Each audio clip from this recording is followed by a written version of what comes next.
Jangan lupa like, komen, dan subscribe channel YouTube TVRI Bengkulu, serta nyalakan notifikasinya.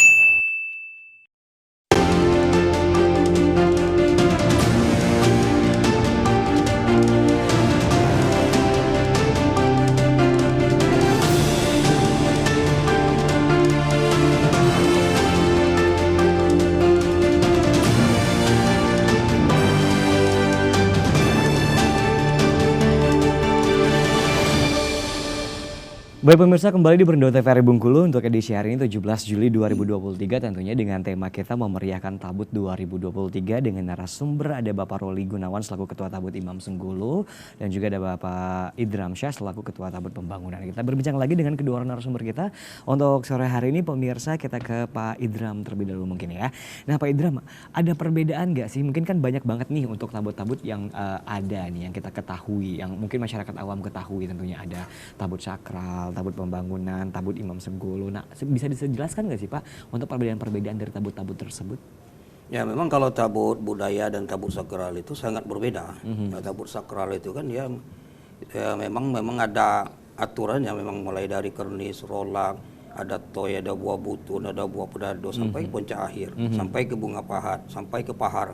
Itu harus tepat meletakkannya. Oh, gitu. Ada juga yang puncak 1, ada juga yang puncak 5. Nah itulah. Jadi tabut sakral ini tidak bisa dirubah-rubah sebenarnya. Oh, kalau tabut sakral tidak Ya, bisa dirubah-rubah. tidak Tapi bisa kalau tabut budaya dan dirubah-rubah. pembangunan? Kalau tabut budaya, tabut pembangunan itu dia mengembangkan seni budaya daripada pembuatan tabut itu sendiri. Oh gitu. Nah, dia sifatnya kan besar-besar. Paling kecil itu tabut budaya, tabut pembangunan ini halamannya itu 4x6, paling kecil. Nah, dia mulai bercabang-cabang. Ada yang tahu tabut tahun ini seperti tabut sanak gitu, berkas Gergatuo itu puncaknya 33 tahun ini. Nah, seperti kami buat puncak 21. Jadi macam candi. Nah, jadi kami pengembangan bisa diletakkan di situ kuda, misalnya bisa letakkan lago ikan dan bangunan. Oh gitu, baik. Itu perbedaan. Perbedaannya cukup signifikan ya Pak ya. Oke, nah kalau untuk bentuk tabut yang kayak saya dilihat sering kita lihat itu ada bentuknya kuda seperti itu merupakan tabut apa Pak? Itu ada tabut pembangunan itu kalau kuda. Oh, kalau di pembangunan. sakral nggak ada itu. Oh, nggak, yang oke. ada itu di Kampung Bali, itu burak namanya kuda. Oh gitu, oke, burak namanya ya. Oke, baik, kita kembali ke Pak Roli nih, Pak Roli. Nah kita tahu bahwa untuk Tabut 2023 ini kan kita akan menarik wisatawan nih untuk datang ke Bengkulu untuk menyaksikan festival tahunan Tabut kita sendiri nih, yang kita sangat bangga mempunyai festival Tabut tahunan ini tentunya. Nah apa yang dilakukan oleh ketua-ketua Tabut ini dalam memeriahkan Tabut ini sendiri untuk mengundang antusias dari masyarakat luar menonton Tabut? Iya, alhamdulillah semangat adik sanak dalam mengembangkan tradisi, melestarikan tradisi budaya, terutama Tabut ini. Tabut ini kalau saya pikir ini merupakan sebuah etalase, bisa dilihat. Jadi di dalam perayaan Tabut ini ada sanggar, ada seni yang hidup, ada tradisi budaya dan kebudayaan, kemudian ada adat yang akan hidup, orang berpakaian adat, kemudian dol-dol keluar, pengrajin dol akan kuat, akan membuat kembali, kemudian sanggar-sanggar oleh generasi remaja ini aktif kembali, kemudian mengembangkan visioner, kemudian inovasi pengembangan tari-tarian lokal untuk hiburan masyarakat. Dan perlu diketahui memang harus kita harus berpikir besar untuk Tabut ini, Tabut Bengkulu ini, karena ini merupakan sebuah aset yang sangat strategis untuk mengundang tamu wisata dan mengangkat daripada usaha UMK, kuliner, jajanan oleh-oleh masyarakat, hasil prakarya masyarakat untuk ditawarkan pada tamu yang akan datang.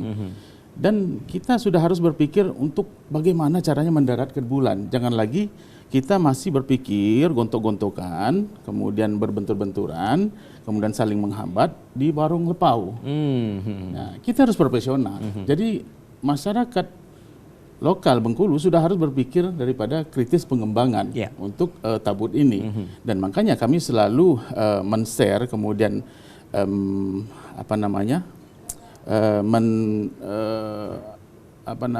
mengeksplor baik itu Tabut, tradisi budaya adat, dan saya juga termasuk salah satu pemerhati budaya, sehingga sudah kami sampaikan kepada pihak yang terkait, kemudian para tokoh, kemudian para sepuh, sehingga Tabut ini digelar juga harus mempersiapkan alur daripada wisata yang akan ditawarkan. Ya.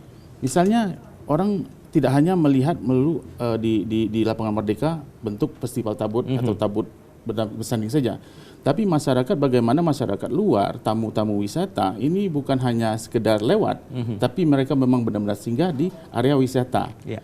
Area wisata itu bisa jadi alamnya, bisa jadi warisan kolonialnya, bangunan-bangunan bersejarahnya, sehingga ini menjadikan sebuah promosi yang kita berikan promosi secara gratis, dan ini akan menjadi buah bibir tempat mereka akan pulang nanti. Misalnya akan bertandang ataupun mengunjungi ke ziarah ke Benteng Marlborough, kemudian Kampung Tionghoa, kemudian kita ada juga Pelabuhan Nusantara waktu itu, Pelabuhan Bum di Tapak Badri, kemudian juga ada mengunjungi Mount Felix, sekarang adalah rumah dinas gubernur. Nah, itu komponen, kemudian di mana namanya Bubungan Tigo, Santalena, kemudian titik nol Bengkulen di mana, kemudian monumen Ratu Wilhelmina di mana, ya kan? Kemudian monumen-monumen makam ziarah ke makam Inggris, ziarah ke makam Kerajaan Tua, Sungai Serut, Bangka-Belitung Tinggi, Negeri Atas Angin. Jadi itu harus dikenalkan semua, dieksplor. Sehingga bukan hanya ini menampilkan daripada aset tabut saja, tradisi seni sanggar budaya dan adat saja, tetapi juga mengangkat daripada kekhasan alur daripada aset-aset untuk dikunjungi oleh para tamu wisata. Oke, baik. Nah, mungkin simpel saja pertanyaannya, Pak Roli, mungkin selaku juga pemerhati budaya juga ya kan. Nah, misalnya ada orang luar nih bertanya kepada orang Bengkulu nih ya kan, ayo dong kita mengajak mereka untuk nonton tabut. Ayo dong nonton tabut nih. Terus mereka bertanya, apa yang ditonton nantinya? Nah, gitu. Apa yang harus kita jawab? Ya, makanya kita harus mengekspor edukasi juga kepada masyarakat dan generasi, sehingga kalau tidak pemerhati ataupun budayawan yang menjelaskan, juga bisa generasi yang kritis pada saat ini, generasi yang tercerahkan dan tercerdaskan. Kalau kita ekspor share misalnya melalui WhatsApp, apa yang harus ditawarkan, bagaimana runut pelaksanaan ritual tabut, gam itu apa, menjara itu apa, ya kan Cik? Ini sudah paham benar Cik Dram ini sudah bergelut di tabut. Jadi bisa mengedukasi, sehingga tanpa daripada pemerhati ataupun budayawan ataupun pihak yang terkait, mereka masyarakatnya sudah paham, sudah bisa menjelaskan, lantaran di-share edukasi-edukasi seperti itu.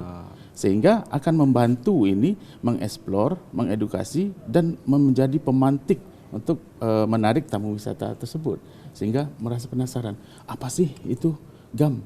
Apa sih pelaksanaan tabut bersanding itu? Bagaimana bentuknya, prosesinya?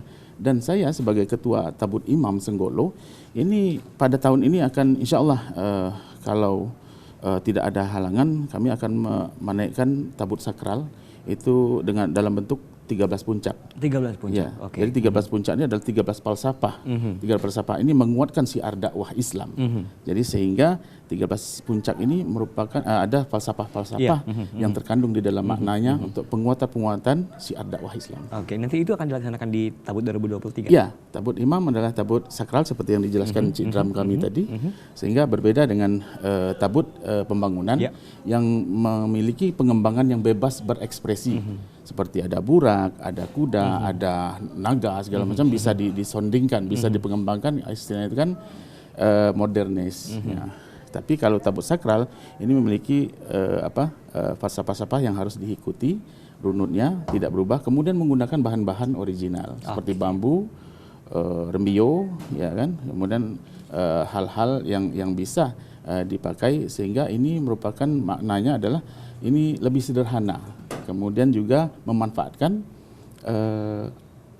hasil alam. Ya, oke, baik. Kita beralih ke Pak Idram tentunya. Nah, untuk ritual-ritual tabut tadi yang disampaikan, itu apakah ritualnya itu dilakukan di area pameran tabut tersebut atau ada tempat tersendiri sih? Ya, kalau ritual itu kalau mulai dari 1 Muharram itu mereka ya masing-masing di rumah sendiri, itu Cipenja kan, sendiri-sendiri itu.